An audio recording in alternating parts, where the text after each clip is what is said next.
সাধারণ জনগণের যে ব্যাট এবং ট্যাক্সের টাকা দিয়ে এভাবে যদি সিনেমিনি খেলে তাহলে হইলো এদেশে উন্নতি করতে চেষ্টা করতেছে, কিন্তু উন্নতি তো আমরা কোনো কিছু দেখতেছি না।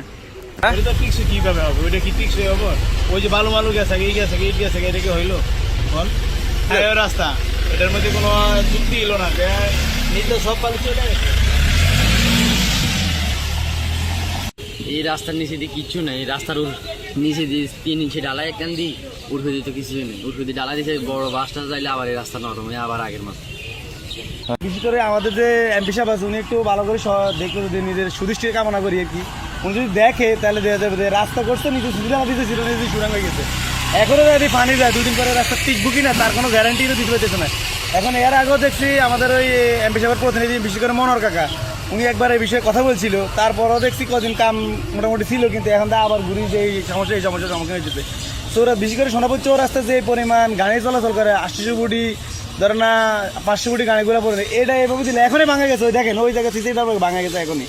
তো এটা কোনো কাজ হইলো? এটা কি আমাদের ইউনো মহোদয় সাহেব, তারপরে আমাদের এমপি সাহেব, ওনারা তো দেখতে বা আরও দেখতেছে, ওনাদেরকে আর একটু ভালো করে মনে হয় চোখ দিলে মনে আরো ভালো হইতো। আমাদের সাধারণ জনগণের যে ব্যাট এবং ট্যাক্সের টাকা দিয়ে এভাবে যদি সিনেমিনি খেলে তাহলে হইলো এদেশে উন্নতি করতে চেষ্টা করতেছে, কিন্তু উন্নতি তো আমরা কোনো কিছু দেখতেছি না।